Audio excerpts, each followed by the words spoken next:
নমস্কার। বসন্ত উৎসবের আগাম শুভেচ্ছা জানাই সবাইকে। হোলি, বসন্ত উৎসব যাই বলি আমরা, কয়েকদিনের মধ্যেই হোলি আছে। সবাই খুব এনজয় করবেন। আর আপনাদের কারোর কি মনে কোনো প্রশ্ন হচ্ছে যে এই বসন্ত উৎসব বা হোলি কেন বসন্তকালেই হয়? এর পিছনে কিছু কি কারণ আছে, না আগেকার দিনে এমনিই সব নিয়মগুলো শুরু হয়? তাহলে আজকে জেনে নেওয়া যাক কি সায়েন্টিফিক কারণ আছে এই বসন্তকালে বসন্ত উৎসব বা হোলি সেলিব্রেশন, হোলি ফেস্টিভ্যাল।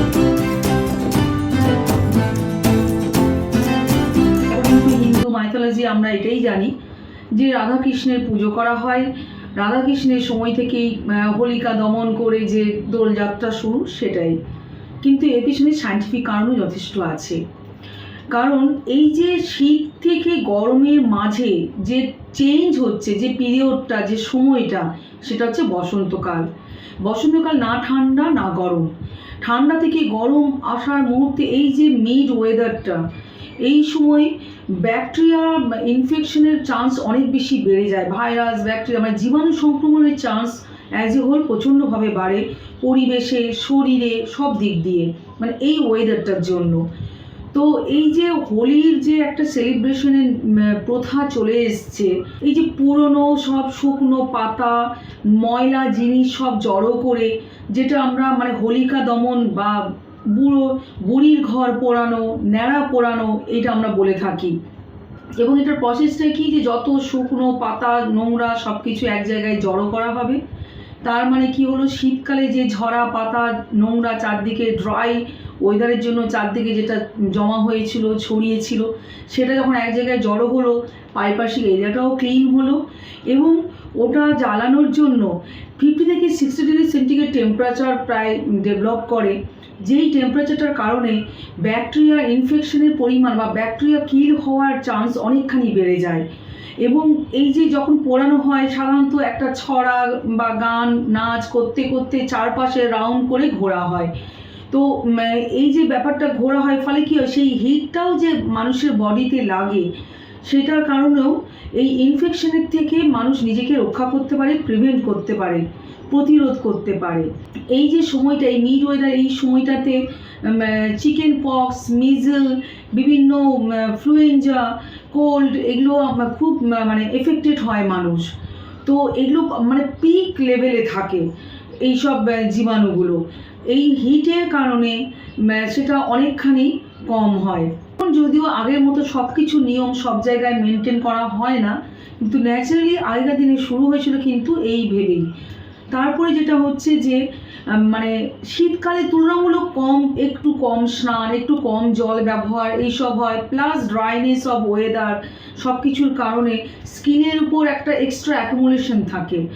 আগেকার দিনে, এখন তো অনেক কেমিক্যাল ইউজ করা হয়ে যায় ঠিকই, কিন্তু আবার কোনো কনসেপ্ট আসছে, হার্বাল কালার এখন পাওয়া যাচ্ছে, কালার এখন পাওয়া যাচ্ছে সব জায়গায়।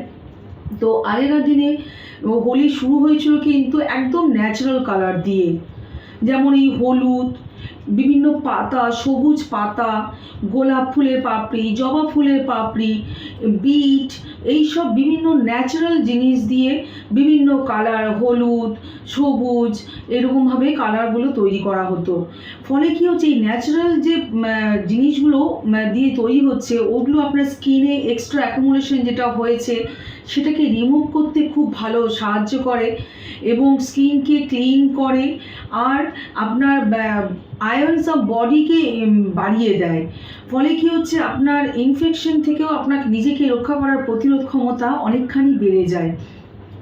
এবং অ্যাজ এ হোল এটা, এই যে বিভিন্ন স্কিন ডিজিজ হওয়া থেকে একটা হিলিং এফেক্ট কাজ করে আপনার। শীতের পরে, শুকনো ওয়েদার পরে, বসন্তকালে প্রতি গাছে নতুন সবুজ পাতা, আমের মুকুল, এগুলো সব ডেভেলপ করে। তো এই যে এটাকে আগমন করতেও, তার আগে সব কিছু ক্লিন করতেও সাহায্য করে এই প্রসেস। আর হচ্ছে যে এই যে খেলার প্রসেস, এই যে একসাথে সবাই মিলে আবার মানে শীতের ঠান্ডাতে অনেকটা জুবুথুবু অবস্থা, একটু আলাদা থাকা, এই যে ব্যাপারগুলো হয়। আর এই দোল খেলতে গিয়ে, হোলি খেলতে গিয়ে সবাই যে এক জায়গায় জড়ো হওয়া, একসাথে খেলা বা রং ছোড়াছড়ি, এই যে একটা সুন্দর একটা খেলার অ্যাটমসফিয়ার তৈরি হয়, এটা আপনার স্ট্রেসকে রিলিফ করতে, আপনার অ্যাংজাইটিকে রিলিফ করতেও খুব সাহায্য করে। মানসিকভাবে আপনি আরও বেশি উৎফুল্ল, আরও বেশি সুন্দরভাবে মনটা আপনার জেগে উঠবে, আনন্দ করতে ইচ্ছে করবে। এবং আরেকটা হচ্ছে যে আপনি আপনার যেসব হয়তো কোল্ড ফ্লু, এই যে ঠান্ডার কারণে যেগুলো হয়েছিল, সেগুলোর থেকেও আপনি আপনার মানে কষ্টগুলো একটু ভুলে থাকতে পারবেন, একটু রিল্যাক্স ফিল করবেন, এই সব উপকারও হয়। তো কালারফুল ফেস্টিভ্যাল, রঙিন বসন্ত উৎসব, রঙিন উৎসব।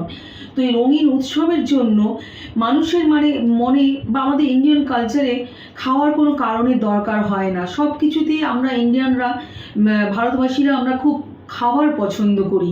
সব কিছু ফেস্টিভ্যালগুলো ঘিরেই আমাদের অনেক কিছু ফুডের ইনটেক করা, নতুন নতুন খাবার বা পার্টিকুলার অথেন্টিক কিছু ফুড আমরা ব্যবহার করি। তো হোলিকে ঘিরেও এরকম অনেক কিছু কালারফুল, অনেক কিছু খাবারের ব্যবস্থা সাধারণত করা হয়, সবার ঘরে ঘরে এটা হয়।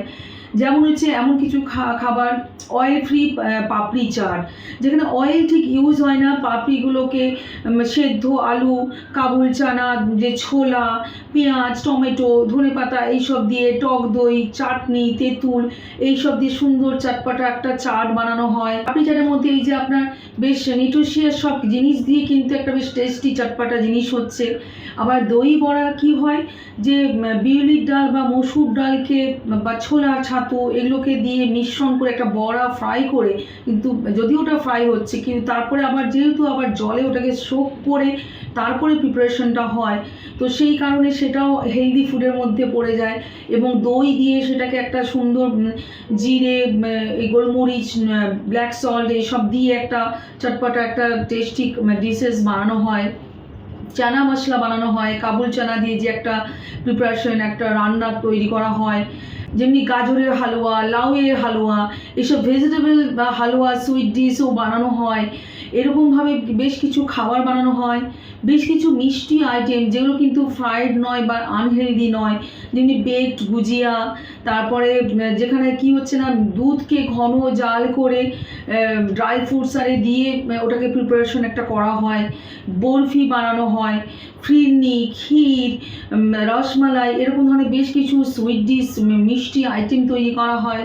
কিছু ড্রিঙ্কস তৈরি করা হয়, যেমন হচ্ছে ঠান্ডায় যেটা হচ্ছে যে দুধকে জাল দিয়ে বেশ ঘন করে তাতে ড্রাই ফ্রুটস দিয়ে, আমন্ড, কিশমিশ এইসব দিয়ে, এবং কিছু ফল যেমনি তরমুজের টুকরো, আঙুর, এইসব ফল দিয়ে একটু দারুচিনি, মৌরি এইসব মশলা অ্যাড করে যে একটা বানানো হয় ঠান্ডায়, সেটাও কিন্তু খুবই হেলদি। এবং এই যে গরম আসছে তার আগে ইন্টারনালি কুল রাখতে, শরীরকে হাইড্রেটেড করতে খুব বেশি হেল্প করে।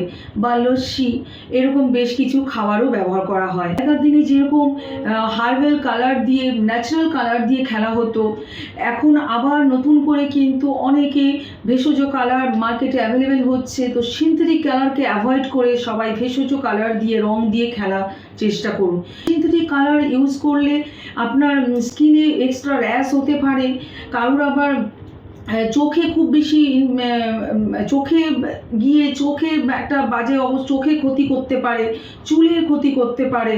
তাই সিনথেটিক কালারকে অ্যাভয়েড করে ন্যাচারাল কালার ইউজ করে, ভেষজ রং ইউজ করে সবাই সুন্দর করে হোলি এনজয় করুন এবং খাবার দাবার বুঝে খান।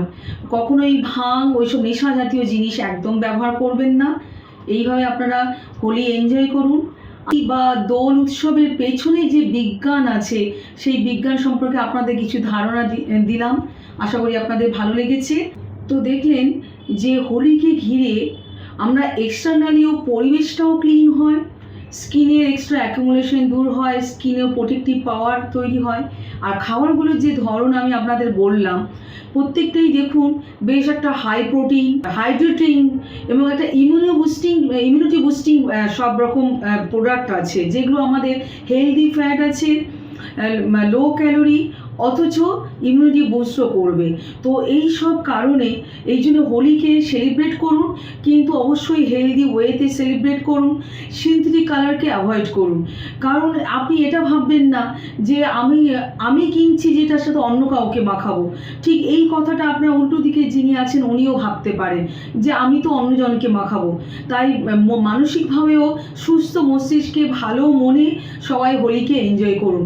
সবাই পরস্পরের জন্য ভেষজ রঙই ব্যবহার করুন এবং খাওয়া দাওয়া করে ভালোভাবে সুস্থভাবে হোলি এনজয় করুন। আর ওই ভাঙের প্যাড়া, ভাং দিয়ে পকোড়া বানানো, ভাং আপনার ঠান্ডাইতে অনেকে লস্যিতে মিশিয়ে এগুলো করবেন না। নেশা জাতীয় দ্রব্য থেকে দূরে রাখুন। বাকি আপনি কালারফুল ফেস্টিভ্যাল, রঙিন উৎসব, আমাদের এই বসন্ত উৎসব সবাই সুন্দরভাবে সুষ্ঠুভাবে এনজয় করুন এবং বসন্তকে আগমন জানান। এইভাবে আপনারা সবাই আমার সাথে থাকুন। যারা অলরেডি সাথে আছেন তাদের অসংখ্য ধন্যবাদ। আর যারা আজকে প্রথমবার দেখছেন তারা প্লিজ সাবস্ক্রাইব করে নিন আর বেল আইকনকে প্রেস করুন, যাতে পরবর্তী নোটিফিকেশনের আপডেট আপনারা পেয়ে যান। আমার চ্যানেলে আমি এরকমভাবে ডিজিজ, সায়েন্টিফিক ব্যাখ্যা এবং বিভিন্ন খাবার সম্পর্কে এবং হেলদি রেসিপিও আমি শেয়ার করি। তাই আপনারা সবাই সুস্থ থাকুন, ভালো থাকুন। নমস্কার।